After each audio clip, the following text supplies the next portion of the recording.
Hello, my name is Mikkel, and I'm going to tell you about our project involving board games and social interaction.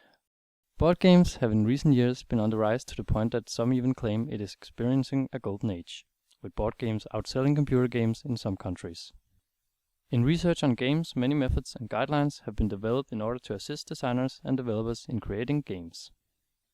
However, in the area of social interaction, specifically social engagement and enjoyment in games, there is a lack of studies on design methods and guidelines. Therefore, we chose to focus our attention to this dilemma and try to create guidelines for social interaction in board games. The two board games, Ludo and Trivial Pursuit, were chosen because they both are relatively easy to learn and memorize, which should decrease the time spent on game-specific problems. Both games rely on luck to some extent, but Trivial Pursuit also requires skill when answering questions from various fields of knowledge on top of a lucky die roll. We used these two games to test on 4 groups of people.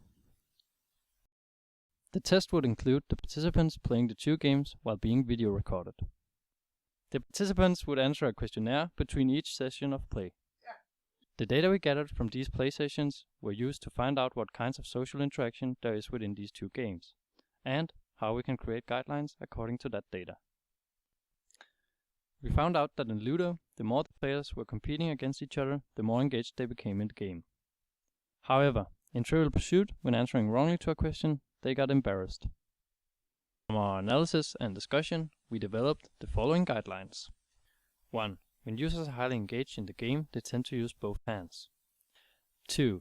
The game should allow the users to easily express themselves by leaving them at least one hand unoccupied. 3. Users tend to read the rules along the session, not only in the beginning of the game. 4. The rule sheet needs to remain on the table during the game session. 5. It takes around 10 minutes at the beginning of the first game session to get accustomed to the setting. 6.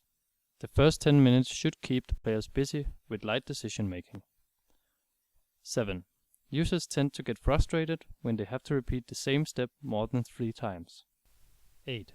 The ability to interact with other players' game pieces raises the user's behavioral engagement. 9.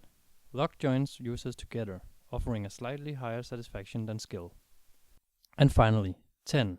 Heavy use of skill lowers the behavioral engagement in a game. This is it. I hope you enjoyed this little film for our project, and of course, feel free to read the material accompanied by this video.